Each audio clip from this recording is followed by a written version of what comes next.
हमारा टॉपिक है amputation. Amputation is a procedure that is done on an individual जिनके पास और कोई ट्रीटमेंट मोडालिटी इफ़ेक्ट नहीं कर पा रही है, जिनके कोई भी एक लिम्ब या कोई भी एक पार्ट में in either of the extremities, upper extremity या लोअर एक्सट्रीमिटीज़ में कहीं पे भी कोई भी ऐसा एक फैक्टर इतना ज़्यादा इफ़ेक्ट हो चुका है जिसकी वजह से आगे वो हम लिम्ब नहीं बचा पा रहे हैं, तो तब करने वाली जो प्रोसीजर है उसको हम कहते हैं amputation. Okay, now what is amputation? Amputation is a surgical removal, partial और total removal of a particular region और पर्टिकुलर लिम्ब। ठीक है, किसी भी एक्सट्रीमिटी का, चाहे वो 2 हाथ हों, चाहे वो 2 पैर हों, इनके किसी भी एक पर्टिकुलर रीजन का या पूरा लिम्ब का रिमूवल, सर्जिकल रिमूवल जो होता है, उस प्रोसीजर को हम कहते हैं एम्पुटेशन। ओके, सो एम्पुटेशन करवाने के, एम्पुटेशन तक की एक स्थिति आने के बहुत सारे रीज़न्स हो सकते हैं। For example, first of all अगर हम बोन से रिलेटेड ही बात करें तो it could be a result of fracture, कि कोई भी ऐसा ट्रॉमा हुआ है जिस वजह से फ्रैक्चर हो गया है बोन में। एंड वो फ्रैक्चर, जैसे आपको याद होगा, हमने कम्युनिटेड फ्रैक्चर एक टाइप पढ़ा है, वहाँ पे कम्युनिटेड फ्रैक्चर में हम पढ़ते हैं कि बोन जो है वो बहुत ज़्यादा टुकड़ों में टूट जाता है।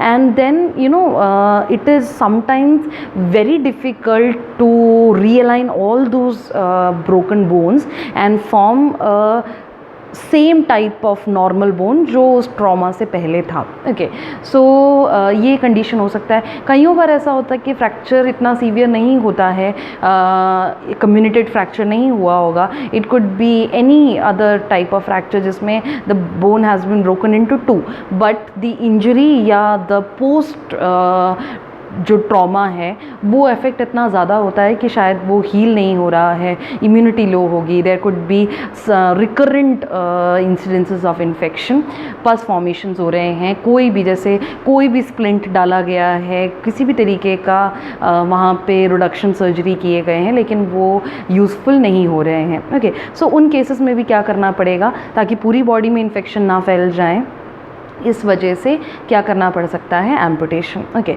इसके अलावा there could be other disease related to musculoskeletal reasons, like there could be osteoporosis, osteomyelitis, हो सकता है कि सीवियर ऑस्टियोआर्थराइटिस भी है जिसकी वजह से बार बार जो है आर्टिकुलेटिंग कार्टिलेज जो है वो डिजेनरेट हो रहा है।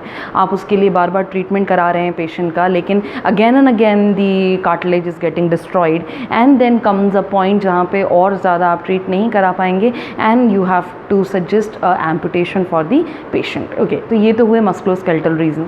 इसके अलावा और भी रीजंस आ सकते हैं, लाइक फॉर एग्जांपल एक एंडोक्राइन डिसऑर्डर है जो बहुत ज़्यादा एक पॉजिटिव फैक्टर बोला जाता है एम्पुटेशन में, that is diabetes mellitus.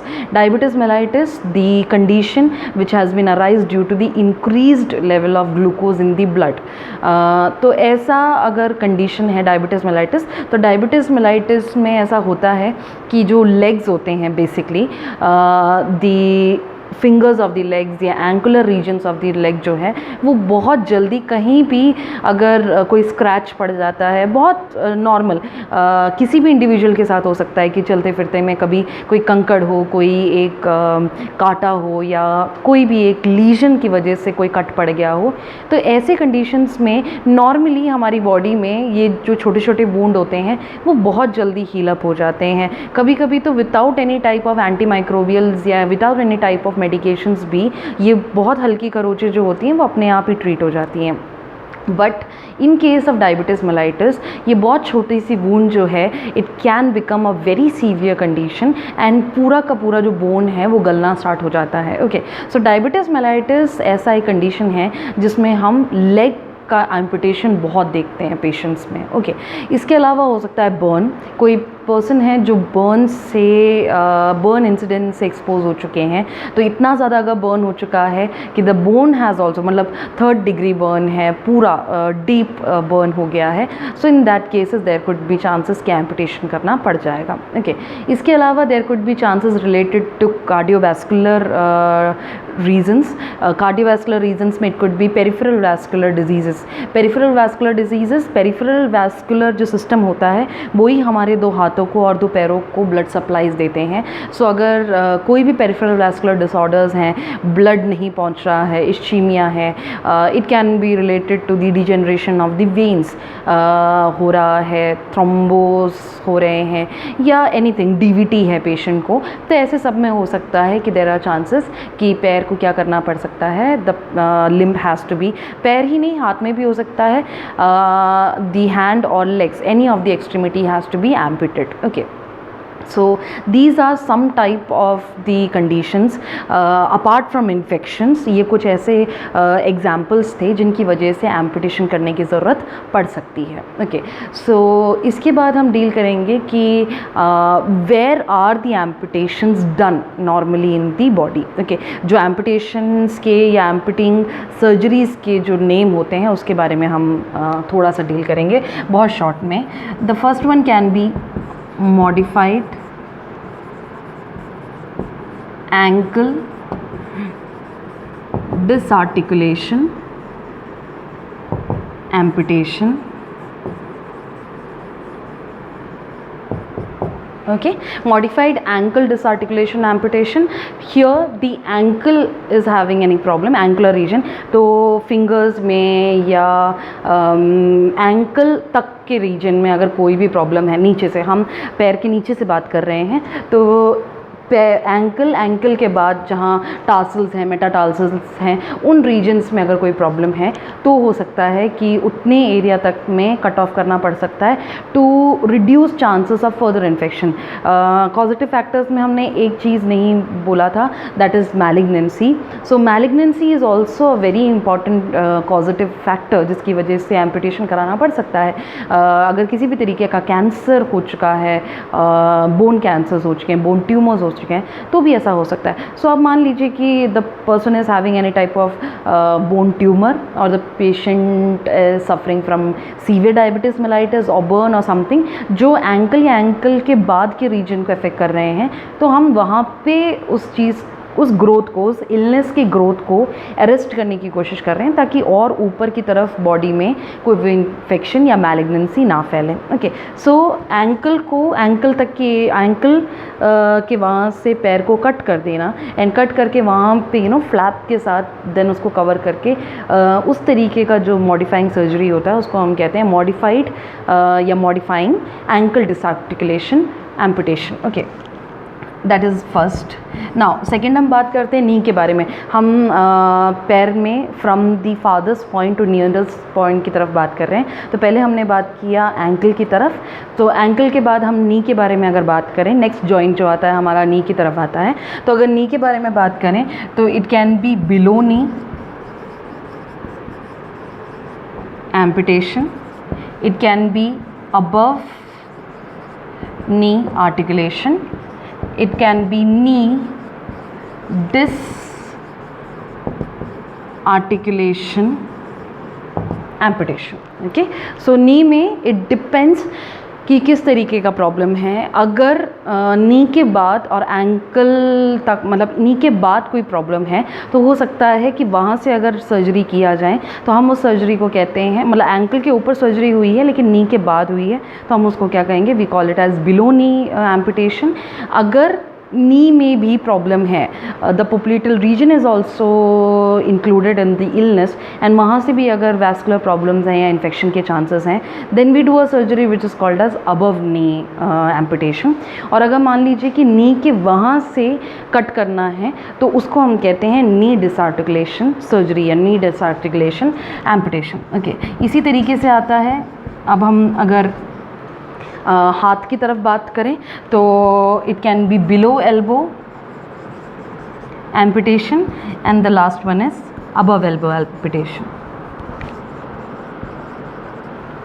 Okay, below elbow amputation and above elbow amputation.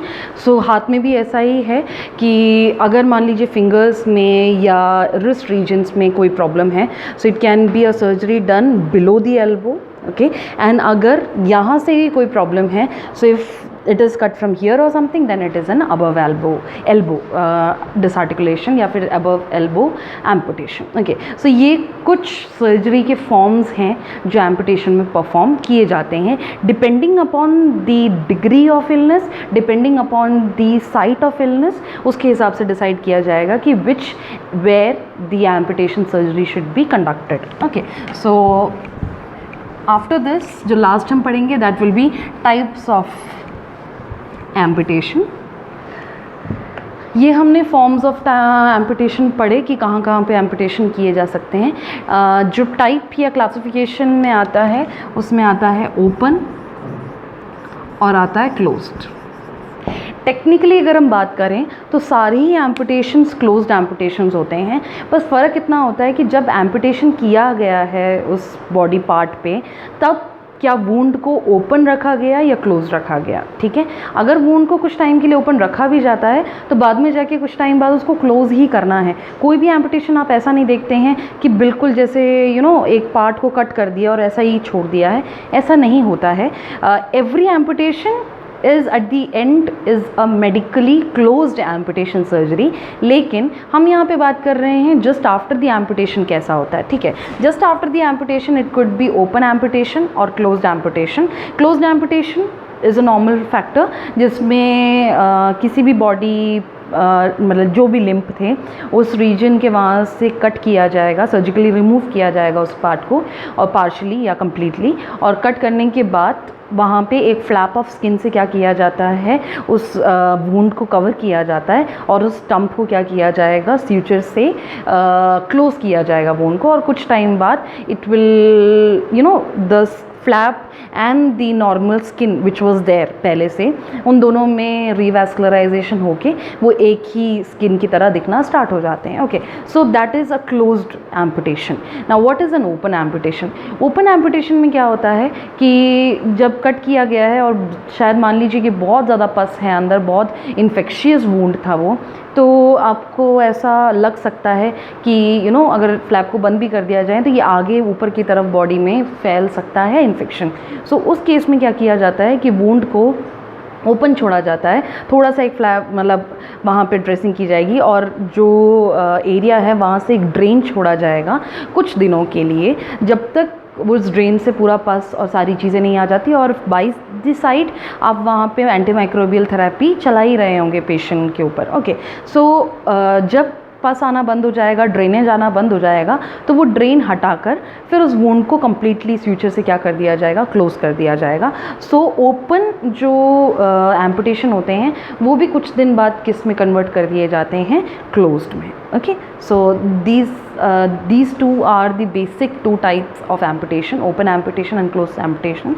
So in this session of amputation we dealt about what is an amputation, what are the reasons जिसके लिए हम amputation करना पड़ता है हमें patient के ऊपर, what are the forms of amputation surgeries, and these two are the types of amputation. So this was all about the topic of amputation. I hope आपको समझ में आया होगा, and if you have any doubt you can ask me. Thank you.